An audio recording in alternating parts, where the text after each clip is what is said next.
دا کهانی د تیموجن نومي ماشوم نه شروع کیږي. دا 9 کلن ماشوم چې پلار ورته دا ذمہواری ورکړي چې ځان له د واده د پاره یو جنۍ خوښه کړه او دا ورته هم وایي چې داسې جنۍ انتخاب کړه چې د هغې خپې مضبوطې وي او هغه نوره هم ښه قابله وي او چې د هغې تعلق هم د یو غټ خاندان سره وي. خو ولې تیموجن په دغه جنکو کې د یو ډیر وړوکي خاندان جنۍ خوښه کړي. د هغې جنۍ سترګې هم کچې وي خو تیموجن دغه جنۍ بیا هم خوښه کړي او بیا د خپل پلار مخې ته راولي. خو پلار په دې لیدو سره لږ شانتې خفه شي ځکه چې د هغه دا د وینا وه چې هغه به تیموجن د پاره داسې جنۍ خوښه کړي چې د واده وروسته د هغې د کلونو دشمني پرې ختمه شي،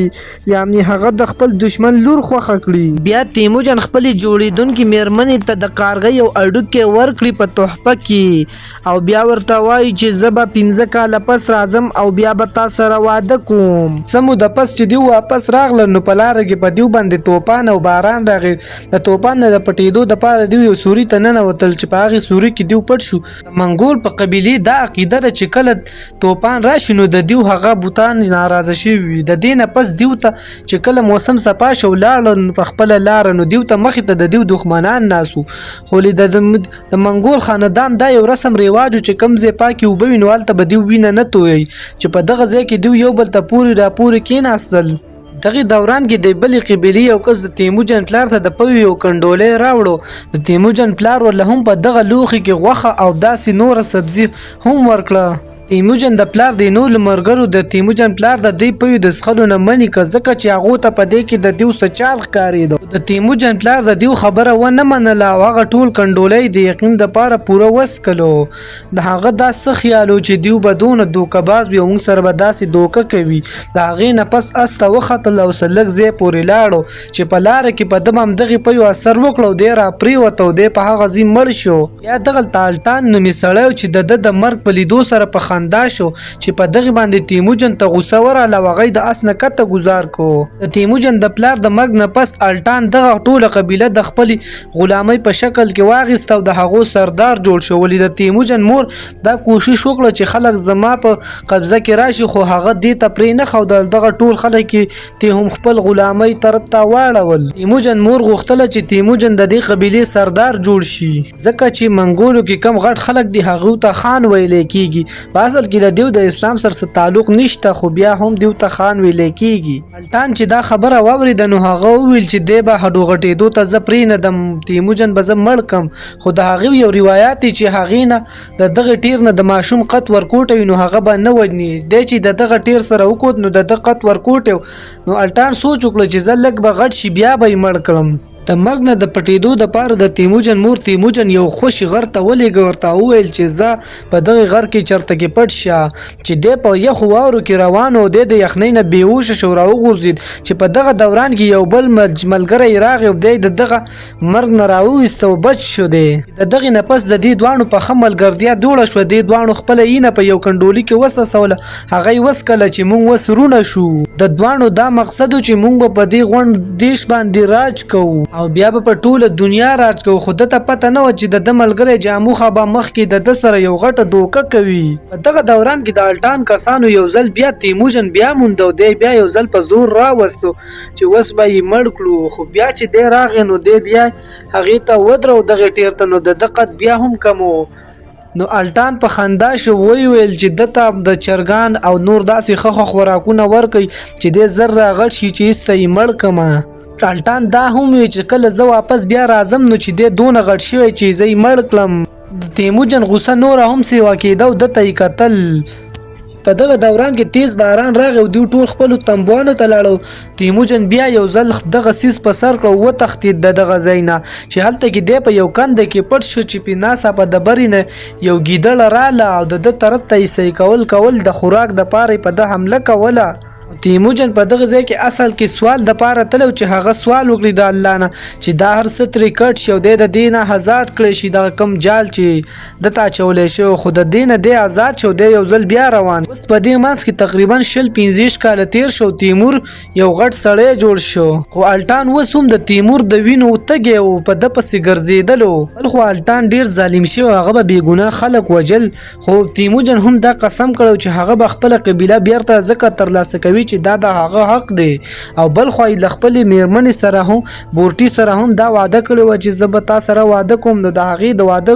پوره کولو دپاره یې ځان تیار کړو تیمور سره هیڅ هم نه خو بیا هم د بوټان سره یې واده وکړو او د واده نه پس دواړه په یو اوږد سفر روان شو په لاره یې خبرې کولې او د تیموجن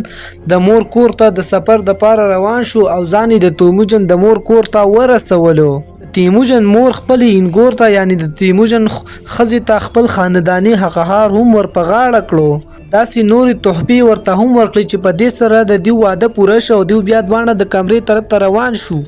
خو په دغه وخت کې ناڅاپه د مرکب قبیلې مشر او د هغه پوج راورسېدو تیموجن ته یې وویل چې د تیموجن مور د هغې د قبیلې نه راتښتولی شوی نو دوی به په بدله کې اوس بورټیم تختوي چې خپل بدر ترلاسه کړي تیموجن او د هغې میرمنې د دونه سپیانو مقابله نشوه کولی د هغې په وجه دوی وتښتېدل د دوی نه مخکې شو خو ناڅاپه په تیموجن یو غش ولګېد چې د هغې په وجه هغه راولوېدو خو د تیموجن میرمنې بیا هم هغه اس ته چوکه ونیوه او هسې تیز کړو هغه یې د هغې ځای نه وویستله او په خپله یې ځان دیو ته ګرفتار کړو دغه بورټن بیا د دیو د قبیلې د مشر ښځه جوړه شوه اوس تیموجن ته په هر حال کې خپله میرمن واپس پکار ده چې د هغې د مدد دپاره د خپل هغه پخواني ملګري خواله راغلی ورته یې دغه یو قیمتي څیز چې د ده سره پاتې و دغه کوټ یې ده ته ګفټ کړو بیا یې خپل دغه جمعه ملګري ته وویل چې د بوټي مچکولو دپاره زما سره مدد وکړه د جمعه د قبیلې یعنی منګول دا رواج چې هغې د ښځو مدد نه کوي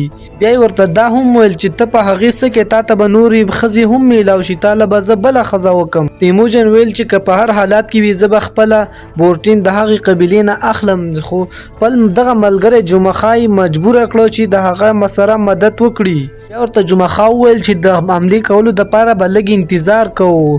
بس د تیموجن سره د انتظار کولو نه علاوه نور هیڅ راسته نشته د څو میاشتو انتظار نه پس تیموجن او د هغه ورور ملګری خپلې قبیلې سره روان شو او د حملې دپاره په هغې پسې روان و ولې جامخا ته په دغه ځای کې ګډوډ ښکارېدلو چې د ګټو شاته یې وکتل نو د هغه پوج هم راووته او د دیو پوج او د هغې پوج د یو بل سره لاندې وتل چې په یو بل باندې شروع کړه او یو بل یې ښه سم ودرغوو جموخا پارټي هم تیزه او د هغو هم تیزه وه خو په دغه دوران کې جموخا سم لکه د تبرګي په شانتې تاو شو د دیو نه یې سمه لکه سبزي چې کټ کوي داسې مړی وکړل او سم ګډه وډه شروع پې وکړه او دیو یې شکست ورکړو د دې نه پس تیموجن د دیو کیمپ ته ورواخته او د بورټۍ لټولو کوشش وکړو چې د بورټۍ په یو جونګړه کې ولیده خو ولې بورټۍ په دغه وخت کې پریګننټه خو دته دا پته نشته چې دا د ده بچی دی او که د بل چا د دې تپوس یې ترې ونه کړو خو بیا یې هم بوټۍ ته غاړه ورکړه او هغه یې د هغې ځای نه راوویستله دغه دوران کې جاموخا راغی نو تیموجن ورته وویل چې زما زوی راتلو واله دی د جنګ ګټلو په خوشحالۍ کې دیو د شپې د جسم اناوند وکړو او د جشن کولو نه پس بیا د هغه سامان په باره کې خبره وکړه کوم چې دیو په جنګ کې اخیستی نو دغه سامان دیو په خپل منځ کې وویشه خو ولې جاموخا د دیو نه ډېر سامان واخیستو او تیموجن ته یې داسې څیزونه پرېښودل په هغې کې یوه توره وه چې دغه د تیموجن خواله راوړه او ورته یې وویل د هغه سپیانو چې د دې نور سامان سره څه وکړو بیا تیموجن هغه نور سامان د هغه مړو کور ته ولېږه کوم چې د ده سره په جنګ کې مړه شوي او د هغې کورنۍ ته یې حواله کړو بیا هغه توره هم راواخیسته او خپل یو ښه سپي ته یې ورکړه چې په دې سره هغې د تیموجن د زنده‌باد نارې کړې او تیموجن یې خپل بادشاه یعنی خپل د قبیلې مشر وټاکو د پارت 2 دپاره چینل سبسکرایب کړئ